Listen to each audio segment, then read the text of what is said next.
He seemed to be discontent because the Queen was spared, as Captain Davis told me that it was my lord's pleasure that we should see her dispatched the way he thought best, to burn her. To the first I replied that having seen so much bloodshed that day, now, in my cold blood, I desired to see no more. George Percy, after the attack on the Paspahegh, 1610. Picking Up the Pieces is the last video in our series, Beyond Brideships. It is not a fairy tale, and it does not have a happy ending, for this is the story of what happens to women, both from Sinacomica and Jamestown, during and after the fighting. Those who have to recover from the devastation. As the winter of 1608 turned to 1609, Anne Burris-Leyden was alone. Not completely alone, as she was with her husband John, but alone as the only adult Englishwoman in Virginia, an ocean away from her peers and friends. But that would soon change. The Virginia Company was already in the early planning stages of revitalizing the colony. There would be a new charter, a new governor, new directions, and most importantly, new settlers, men and women. These best-made plans would be dashed, as the harsh winter of 1608 would seem like child's play compared to the winter that was yet to come. The resupply fleet would wreck and scatter. The new leadership would be presumed lost and dead. Old scores would be settled as a power vacuum emerged. A dreadful irony would develop with the long-awaited settler supply. The newcomers would bring too many mouths to feed. Starvation was lurking. Matoaka, known to the English as Pocahontas, could not help. She was away, nor could it be presumed she would help, as the once playful child had grown up in a generation that was losing Sinacomica to the English newcomers. There was only so much food to go around during a drought. What was once freely offered and later bartered for began to be taken. There would be payback. 1609 would bring war. In this war, like every war, women, both Powhatan and English, were left to pick up the pieces. By the late summer of 1609, the long-awaited resupply fleet was late. In mid-August, a few of the ships, badly damaged by storms, limped into Jamestown. They brought over 300 new colonists, but not much else. There was no news from the flagship Sea Venture, which housed most of the new leadership and supplies. The colony would have to move on without its new governor and without enough foodstuffs to feed what was now a population of over 500 people. John Smith decided he would remain in charge, his term of office having expired notwithstanding.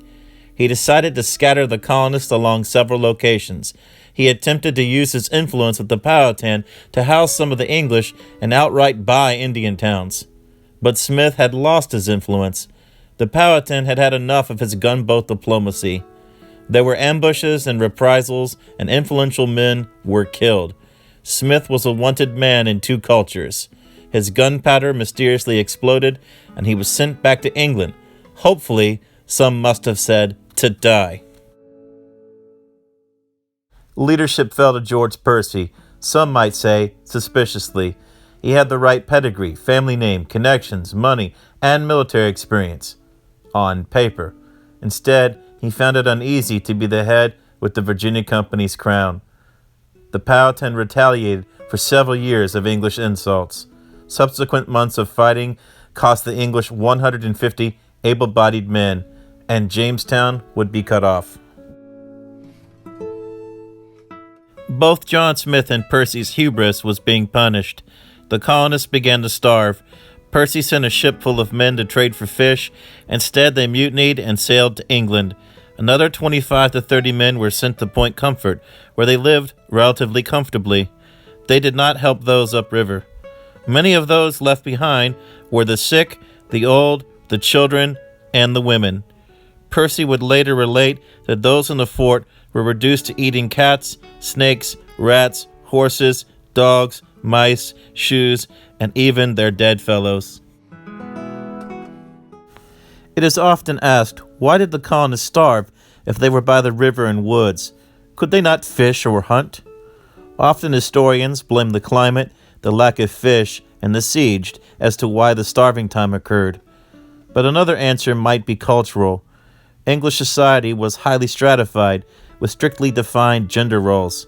If a large percentage of the fort's population left behind were women and children, many would not have had, or have been expected to have had, survival skills. The English were often amazed at the tasks Powhatan women performed that Englishmen reserved for themselves. While the Englishmen were often amazed, they often also stereotyped Powhatan women as brutes and not true women as in their own culture. This would work against the English in 1609-10. But in any event, the lack of preparation, the lack of survivor skills amongst the English women and children meant that they suffered greatly during the starving time. There were even reports of cannibalism. A man had confessed to killing his own pregnant wife, consuming some of her flesh, and powdering the rest. George Percy tortured and executed him. For years, these reports were written off as exaggerations. Generations later, many trying to promote Jamestown over Plymouth glossed over the grisly reality of the Virginia colony. Cannibalism was downplayed for lack of proof. Now there is proof. In 2012, the Jamestown Rediscovery Archaeology Team excavated the 1608 to 1609 kitchen site. They recovered over 45,000 artifacts, but also the faunal remains of cats, dogs, horses, snakes, rats, taboo animals that were found with butcher marks on them.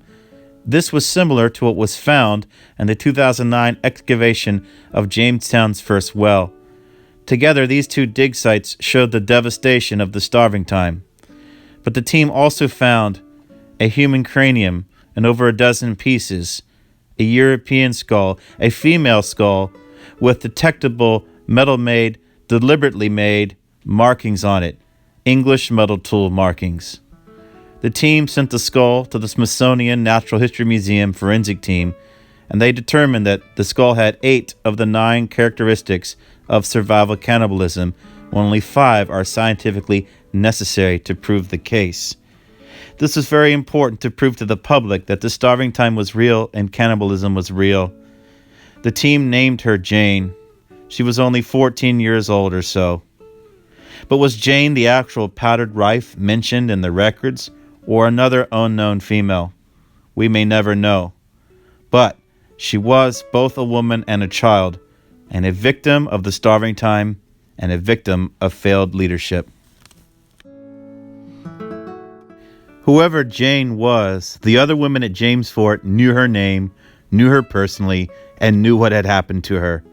When the starving time ended in May 1610, of the 60 survivors, about 20, or nearly 1/3, were women. Rather than criticize these women for being brought up in a time and society that did not teach them to fish, in fact, they must have shown great courage and banded together to have survived the gruesomeness of this starving time. Of the 20 female survivors, we know 6 by name: gentlewomen Thomasine Causey, Temperance Yardley, and Jane Pierce; maidservant Anne Layden, Layden's daughter Virginia, and Pierce's daughter Jane. If certain interpretations of madness at Jamestown are to be believed, then none of these women should have survived, especially the 2 young girls. What I think we see are names of survivors across class and age lines of women who knew Jane, women who were abandoned and knew they were abandoned, and who must have stuck together and had the will to survive by helping one another. We know Mrs. Causey would later thrive and even survive a direct attack in the later 1622 uprising. Anne Layden would go from servant to landowner. Mrs. Yardley would become Lady Yardley when her husband was knighted as he became governor in 1619.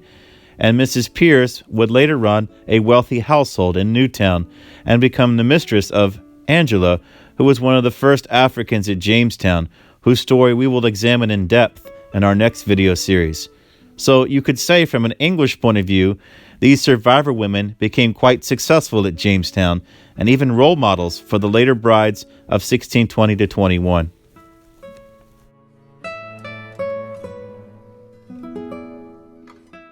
But as some of these English women and their children began to recover from their trauma, horrors would be inflicted on the Powhatan women and children.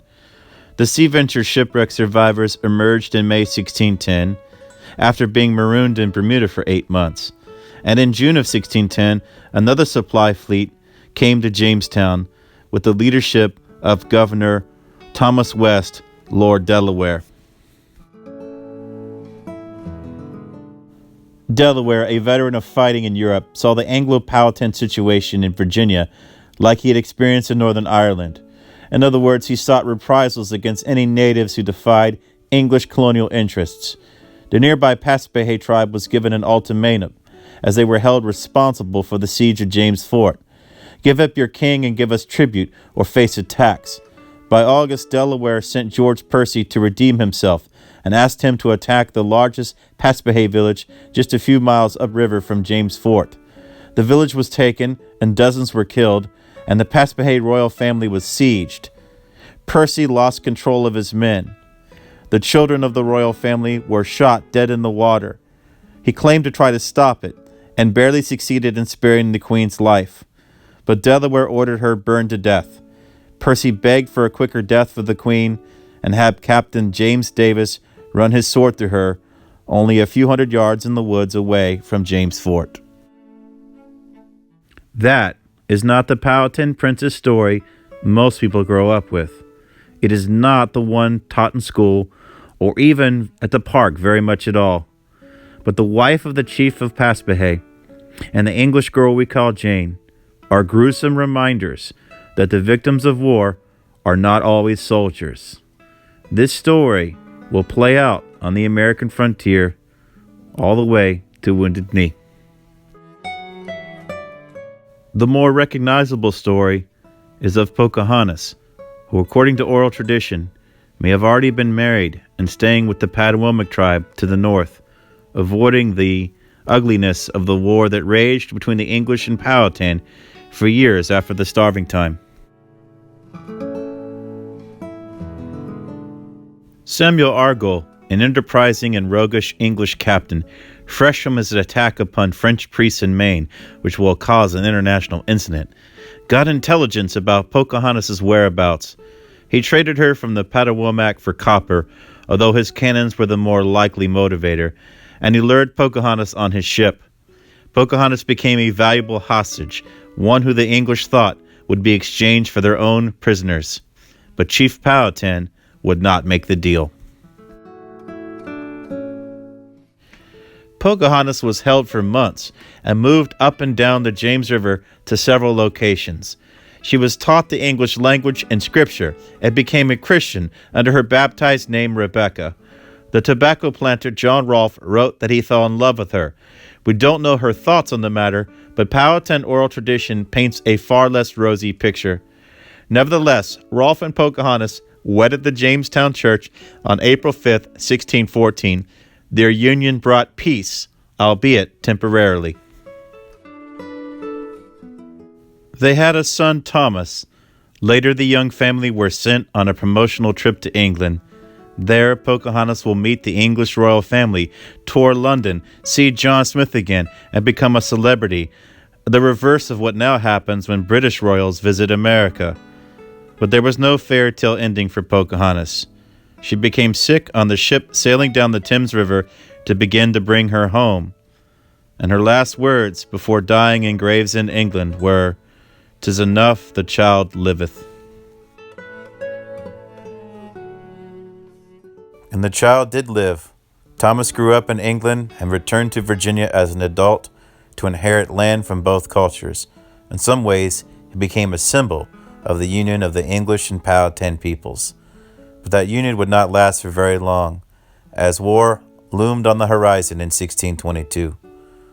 And John Rolfe would actually remarry to another child that liveth when Joan Pierce's daughter Jane grew up and became John Rolfe's third wife.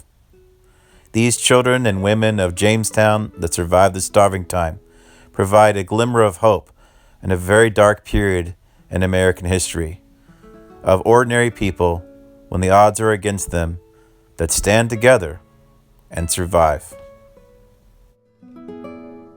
So, while not a fairy tale ending, I think the true story of Jamestown and women at Jamestown going beyond Brideships is one worth honoring. Thank you very much.